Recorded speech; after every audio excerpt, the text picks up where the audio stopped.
Olá! A luta por condições mínimas de vida para o povo brasileiro exige a realização do direito de moradia, do direito à saúde, à educação, à alimentação e liberdade. Na entrevista central, conversamos com o jornalista Luiz Nassif, que é vítima de censura por parte da Justiça do Rio de Janeiro, atendendo a interesses dos bancos. Nossa reportagem traz ainda outros emblemáticos casos de abuso de autoridade e arbitrariedades na justiça brasileira. E confira ainda um giro sobre o grito dos excluídos deste ano, que traz como lema: vida em primeiro lugar, basta de miséria, preconceito e repressão. Queremos trabalho, terra, teto e participação. Meu nome é Pamela Oliveira e a Central do Brasil começa agora.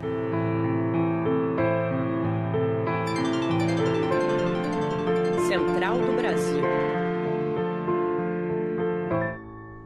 Vida em primeiro lugar é o tema deste ano do Grito dos Excluídos. Com o anúncio de Bolsonaro sobre a redução do valor do auxílio emergencial para R$ 300, as pastorais sociais se somam aos movimentos populares para lutar pela manutenção integral do auxílio até o final do ano. Vamos saber mais nos Trilhos do Brasil com Afonso Bezerra. Trilhos do Brasil. Há 26 anos que pastorais sociais, movimentos populares e a igreja se organizam no Dia da Independência para expressar o grito dos excluídos. Criado como resistência ao neoliberalismo dos anos 90, o movimento se reencontra com desafios similares 2 décadas depois. Em pauta, a busca por terra, trabalho e participação popular. O diácono Jaime Bonfim explica o contexto da origem do Grito dos Excluídos.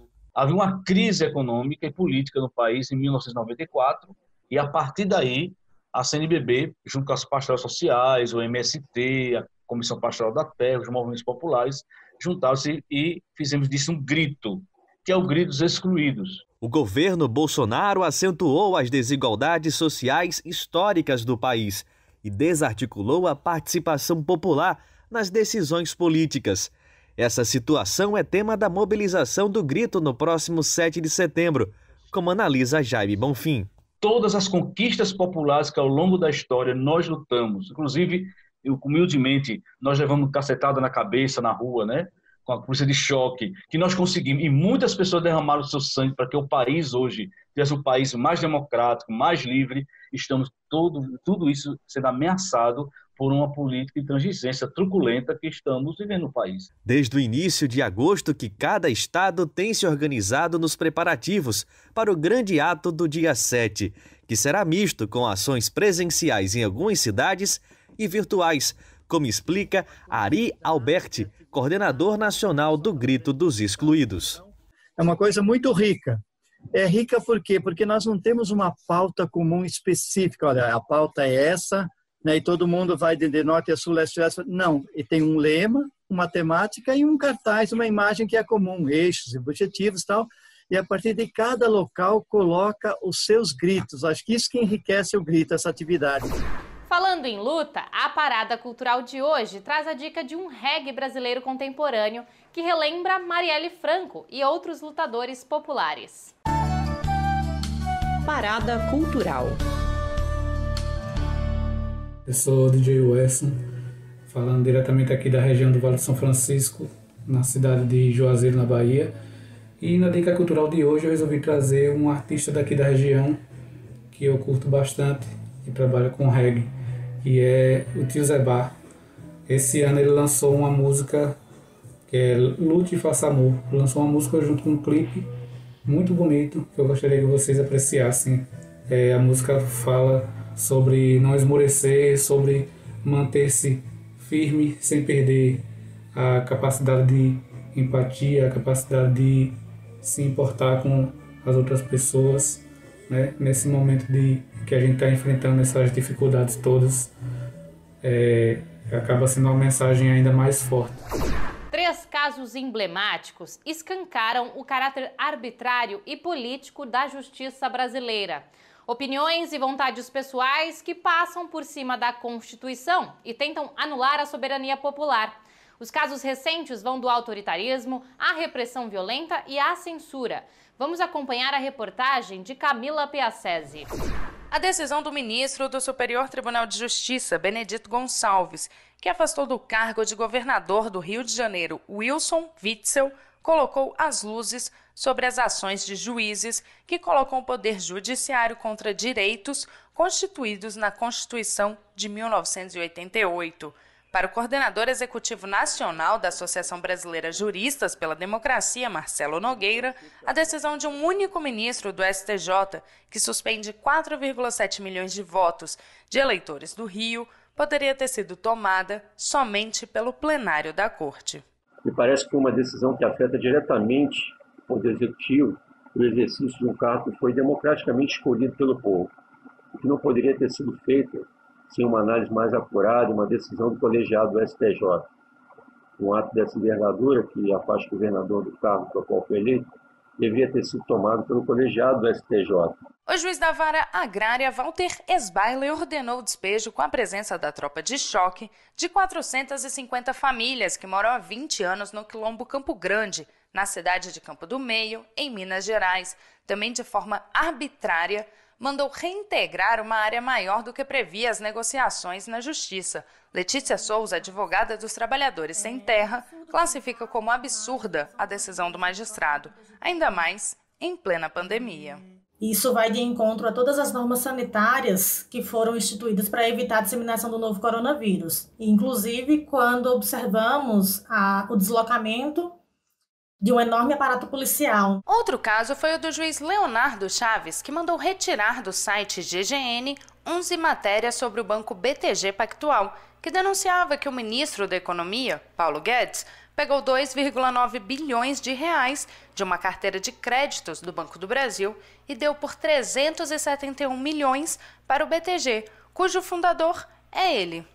Para o vice-presidente da Associação Brasileira de Imprensa, ABI, Cid Benjamin, a ação do magistrado fere a Constituição e a liberdade de imprensa. Quer dizer, ele exerce uma censura em relação ao que já foi feito, manda tirar, e exerce uma censura prévia, dizendo que não pode mais falar desse assunto. Isso não existe, isso atropela de forma brutal a Constituição. As reportagens censuradas pela Justiça do Rio de Janeiro são de autoria do jornalista Luiz Nassif. A ação arbitrária tomada pela Justiça tenta ocultar o poder dos bancos no processo de desmonte do Estado brasileiro, incluindo a venda de dados sigilosos da população para empresas privadas. Luiz Nassif é o convidado de hoje da Entrevista Central e conversa sobre o assunto com Jonatas Campos. Entrevista Central. Nossa Entrevista Central de hoje conversa com Luiz Nassif. Ele é jornalista, já passou pelas principais redações da imprensa brasileira e é editor do portal de notícias Jornal GGN, no ar desde 2013. Nassif, agradecemos sua disponibilidade. Uma série de artigos publicados no portal GGN foi censurada pela Justiça do Rio de Janeiro. Elas tratavam sobre os negócios do banco BTG Pactual. Você e sua equipe receberam a solidariedade de dezenas de lideranças políticas. Mas, em sua opinião, por que esse conteúdo foi censurado pela Justiça? Por dois motivos. Você tem hoje um grande negócio que é feito de forma escusa aí no setor público, que é a negociação de grandes bancos de dados públicos. Por exemplo, um banco de dados de funcionários de uma prefeitura. Um banco de dados, no caso aí, a minha denúncia específica foi em cima da Zona Azul em São Paulo. Foi feita uma licitação com cartas marcadas para o BTG. Nessa licitação para a venda de Zona Azul eletrônico, a Prefeitura de São Paulo levou em consideração apenas o faturamento da venda desses cartões eletrônicos. E o grande fator de faturamento, o grande valor lá é a possibilidade de quem ganhar a licitação de trabalhar com uma base de dados de 3,5 milhões de cartões. Então, eu denunciei esse ponto com base em estudos do Tribunal de Contas do município, mostrando que havia sido sonegada à Prefeitura o valor correspondente ao uso desse banco de dados. Com base nisso, o Ministério Público Estadual de São Paulo entrou com uma ação para tentar anular a licitação. Quando o BTG tenta tirar minhas matérias do ar, tem dois motivos. O primeiro é chegar nesse processo que o Ministério Público ele levantou com base nos meus dados para dizer, aí, ó, esses dados não têm valor. Você recebeu a solidariedade de diversas autoridades, desde Lula, o Ciro Gomes, ao presidente da OAB, o Felipe Santa Cruz. Qual o motivo que você acha que tantas lideranças políticas lhe prestaram solidariedade por essa censura às matérias? Reconhecendo o trabalho sério que nós fazemos aqui, né? É trabalho jornalístico. O juiz ele tentou justificar a censura dizendo que era um pequeno jornal, porque hoje você tem uma confusão que o judiciário, os juízes usam muito. Como você tem um combate à fake news, e como você não tem critérios objetivos para distinguir o que é jornalismo de fake news, então eles jogam tudo no mesmo balaio para atender aí as demandas que chegam até eles. Inclusive tentando sufocar financeiramente os blogs, os sites e tudo. Então, eu acho que esse reconhecimento veio para dizer o seguinte, se o juiz não sabe distinguir o que é jornalismo do que é fake news, nós sabemos distinguir. Eu fico muito grato a todos esses apoios que nós recebemos. Um dos assuntos dessas suas reportagens censuradas é uma possível venda de uma carteira de clientes do Banco do Brasil para o BTG Pactual. Por que esse assunto foi tão importante nos comentários de várias lideranças e de outros sites? É escandaloso. O Banco do Brasil, ele tem lá, outros bancos, ele tem uma carteira de créditos de difícil recebimento. Aquela carteira de créditos atrapalha o balanço. Então, eles costumam tirar dessa carteira de créditos. O Banco do Brasil ele tem uma empresa que ele criou, uma securitizadora, que recebe aqueles créditos e sai cobrando. O que o Banco do Brasil fez aí? Ele pegou 3 bilhões dessa carteira e entregou para o BTG, fazer negociação, com 90% de desconto. Isso é um escândalo. É um escândalo. Ele não colocou, não fez licitação, não fez leilão, não entregou para a securitizadora dele. O BTG, o Banco do Brasil, tem muito mais condições de cobrar, porque ele tem agência em todo o país do que o BTG. Então, 90% de desconto. Daí nós pedimos para o Banco do Brasil, explique como que você chegou a esse valor. Não tinha explicação. Então, e daí nós levantamos aí que o presidente do Banco do Brasil, que saiu logo em seguida, em 2001, 2002, foi acusado expressamente aí de fazer negócios com o BTG. E é um homem ligado ao Paulo Guedes, que é um dos fundadores do BTG. Então, é algo escandaloso. Luiz, e você vai lutar para que essas reportagens voltem a ficar no ar, na internet? Não só... Nós entramos com uma reclamação junto ao Supremo, mas eu vou preparar outras reportagens sobre o tema, porque isso é um direito da opinião pública ser informado sobre isso, né? O Brasil está num período terrível, pelo seguinte, a Dilma tinha um monte de defeito, errou um monte de coisa, mas não tinha negócios com ela. Quando vem o impeachment, você abre espaço para um desmonte total de todas as formas de defesa do Estado para permitir essas negociações. Contra os abusos, os retrocessos e a violência, a solidariedade, o afeto e a luta popular.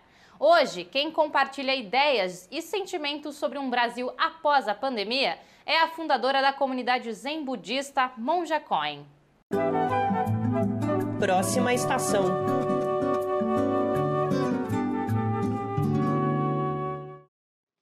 Eu gostaria que a nossa direção fosse mais do respeito à vida e do cuidado.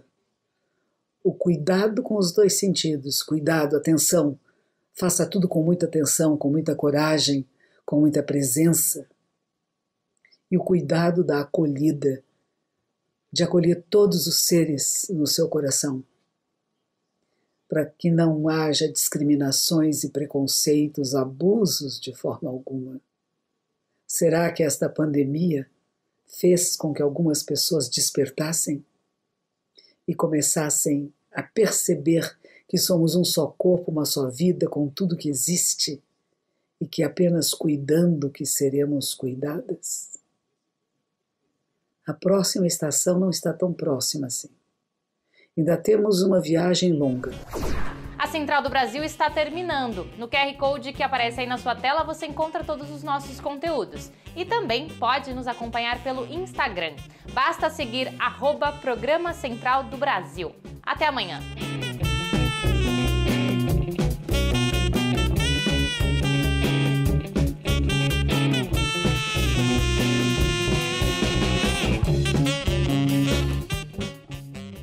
Central do Brasil, a rede de comunicação dos movimentos populares.